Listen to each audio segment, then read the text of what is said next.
एक गांव में एक गरीब किसान रहता था। उसका एक बेटा और एक बेटी थी। किसान अपने बेटा का विवाह करके कुछ साल के बाद अपनी बेटी का भी विवाह एक अमीर घर में कर देता है।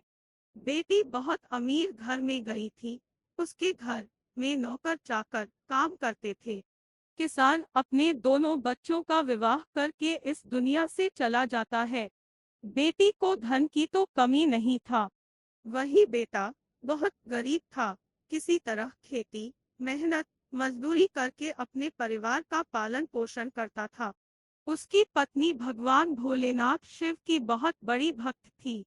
गरीब होने के बाद भी वह भगवान से कोई शिकायत नहीं करती थी। वह थोड़े में ही गुजारा कर लेती और अपने परिवार के साथ खुशी से रहती थी। वहीं उसके पति की बहन धन ज्यादा होने के कारण घमंडी थी।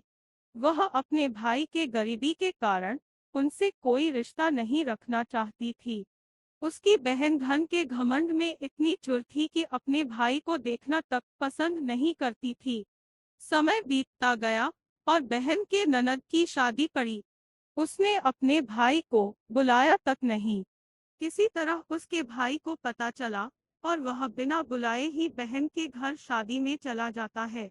बहन उसको देखते ही अपने नौकरों से कहकर घर से बाहर ही लौटा देती है। भाई भूखा प्यासा रोते हुए जा रहा था। तभी रास्ते में उसको एक बूढ़ी माँ मिलती है। उन्होंने ने उस भाई से पूछा, बेटा क्यों रो रहे हो? ने में वह अपनी सारी दुखदाई कहानी बताता है। बूढ़ी माता ने उसे समझाकर चुप होने को कहती है। बूढ़ी माता जी गरीब किसान के बेटा से कहती कि यही पास में मेरा बगीचा है, चलो कुछ खा के आराम कर लो। दोनों बगीचे में जा के खरबूज खाते हैं।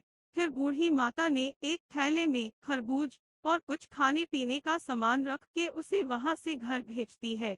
घर पहुंचने के बाद बच्चे सब अपने पिता के आगे पीछे घूमते हैं।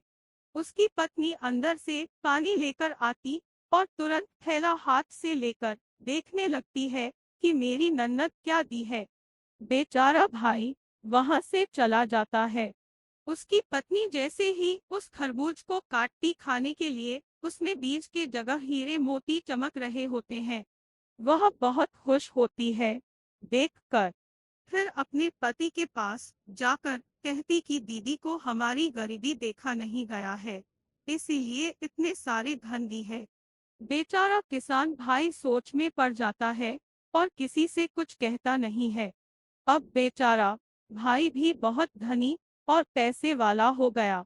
भाई के अमीर होने की खबर धन के घमंड में चूर रहने वाली बहन को पता चला और वह बिन बुलाए अपने मायके यानी भाई के घर आती है।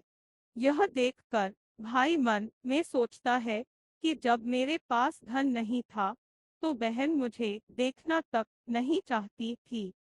फिर भी वह और उसकी पत्नी ने उसका आदर सत्कार करते हैं।